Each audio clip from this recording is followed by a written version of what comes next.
3, 10. Ce mois-ci, nous n'avons eu que 5 questions. Seuls ont écrit les ministères de la Santé, de l'Économie, de l'Intérieur avec la Justice, les Affaires étrangères et l'armée. Tous les autres ont été dissolus et exclus du gouvernement de l'état d'urgence.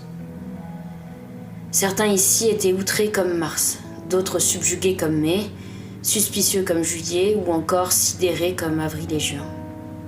Et il y a moi, qui vois bien les réactions et qui, dans le même temps, ne peut m'empêcher de me dire que ça fera moins de réponses concrètes à formuler. Je suis plus choquée par les images des humains dans la misère ou des touchés que de ces questions politiques qui me dépassent largement. Ma position surprend ici et me vaut une désapprobation implicite des autres membres. Mais heureusement, un soutien sans faille de décembre. Attendez, ça ne l'empêche pas de me remettre bien à ma place dans mon rôle de chef élu des 12.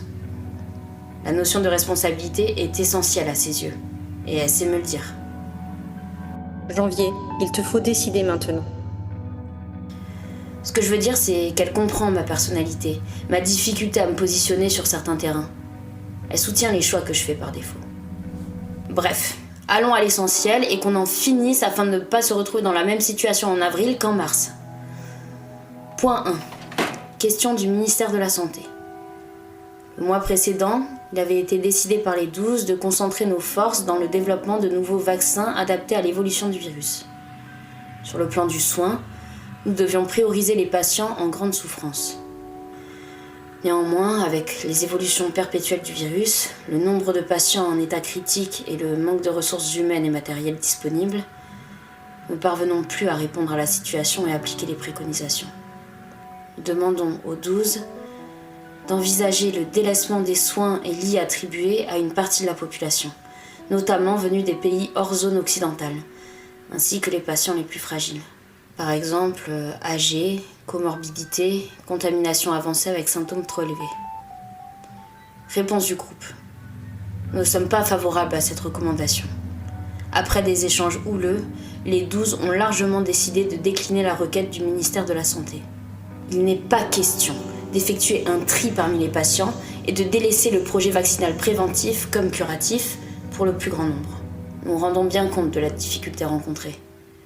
Nous savons également que le groupe des 12 n'a aucune solution à proposer en contrepartie quant aux difficultés humaines et matérielles rencontrées. Nous répondons simplement à la question posée par la négative.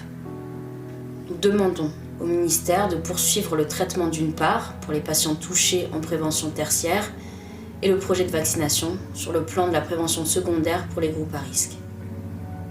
Point 2. Question du ministère de l'Économie et des Finances. Nous traversons la pire crise depuis celle du début du XXe siècle, il y a un siècle. Afin de lutter contre l'accélération et l'inflation, la difficulté d'accès aux produits de première nécessité, la fin des accès internationaux de certains produits de base, nous proposons aux 12 deux solutions. Première solution, le blocage de toutes les industries, avec la fermeture par arrêté de toutes les entreprises, commerces, associations pour la réquisition en urgence de tous les moyens de production. Les États pourront ainsi organiser une banque publique des aliments et produits de première nécessité. Les États garantiront la mise en place de structures protégées en quarantaine pour la production et la livraison organisée des ravitaillements rationalisés au nombre d'habitants. Deuxième solution, la saisie d'office et sans contrepartie des comptes bancaires de toutes les fortunes ayant atteint le seuil de l'ISF, l'impôt sur la fortune. À cela sera suivie la mise en suspens en parallèle de toutes les dettes des États pour la contraction d'un emprunt d'ampleur auprès des banques internationales afin de financer toutes les productions privées, les maintiens de salaire et les activités possibles de la population qui devront mettre en place toutes les garanties nécessaires de manière privée pour lutter contre la pandémie sous peine de sanctions. Réponse du groupe. À cette question du ministère de l'Économie et des Finances, nous comprenons que les mises en quarantaine et les préconisations précédentes n'ont pas suffi.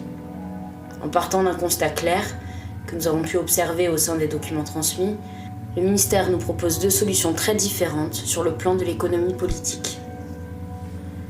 Nous sommes référés à septembre. C'est son expertise à lui, un économiste d'expérience. En plus, il a des petites lunettes rectangulaires. Si, Schrödinger. Un homme âgé, expert dans son domaine, qui porte des petites lunettes comme ça, je vous assure que ça compte. Ça le rend tout de suite plus intelligent encore. Bref. Il a travaillé sur les données fournies dans le rapport et a effectué des simulations. Toutefois, avant de nous rendre ses observations, il a d'abord souhaité nous entendre, partager nos opinions et ressentis. La plus tranchée était clairement May, qui a une méfiance généralisée envers l'État, qu'elle appelle le monstre froid.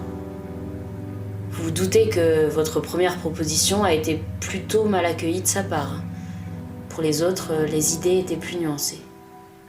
Septembre pense qu'il faut au maximum préserver la liberté d'entreprendre des populations, respecter leurs propriétés privées, favoriser l'investissement pour que le marché se régule de lui-même, même dans les pires circonstances. Je n'avais jamais entendu quelqu'un parler comme ça. Tout semble se résoudre à travers la notion de confiance, ce qu'a appuyé Novembre sur le plan psychologique, malgré son manque de connaissances dans le domaine de la finance. Vous l'avez compris, Schrödinger. Nous préconisons la mise en application de la seconde solution. Point 3. Question du ministère des Armées. Au sein du dernier rapport, les 12 ont validé la création d'unités spéciales sous l'autorité de généraux expérimentés. Les unités ont été mises en place en urgence. Toutefois, l'évolution du virus rend les touchés de plus en plus agressifs sur la voie publique et dans les lieux privés. La population civile perd son contrôle sous la contrainte et la panique. Nous devons également agir à son encontre. Avec les contaminations au sein même des unités, les désertions de certains membres, les pertes humaines et le nombre d'interventions qui nécessitent des troupes exhaustives en action H24, les unités sont dépassées et largement en sous-effectif. Nous avons vidé tous les corps possibles, avons même recouru en urgence à des recrutements au sein des populations civiles réservistes et des jeunes retraités. Nous n'avons plus suffisamment de membres actifs valides. Nous demandons aux 12 l'autorisation expresse de recruter des membres des unités spéciales au sein des lieux de quarantaine comme les lieux de privation de liberté. Réponse du groupe. Je me permets un commentaire personnel, Schrödinger, avant de lire la réponse des 12. Au départ, je n'avais pas compris de quoi il s'agissait. Oui, je suis un peu naïf, comme disent décembre, juillet et mai. Moi, je dis conne, franchement. Et puis j'ai tilté. Et là, le débat était encore pire que les autres. L'idée est donc de recruter des prisonniers dans les unités spéciales censées protéger les populations civiles ? Des populations desquelles les détenus se sont séparés après avoir transgressé les règles nécessaires à la vie en société. Vous vous en doutez, nous ne sommes pas favorables à cette recommandation. Néanmoins, la mise en place des unités spécialisées fut appuyée par nos recommandations. Aussi, nous ne pouvons pas émettre un refus et sommes évidemment sensibles à la situation délétère. Le manque de membres actifs valides est une complication que nous sommes obligés de prendre en considération au risque de voir disparaître les unités en question. Nous acceptons dès lors la proposition du ministère des Armées pour le recrutement de membres des unités spéciales au sein des lieux de quarantaine. Toutefois, pour les lieux de privation de liberté, nous conditionnons le recrutement à la mise en place d'un contrat explicite, d'une bonne condition physique et d'un état psychologique acceptable.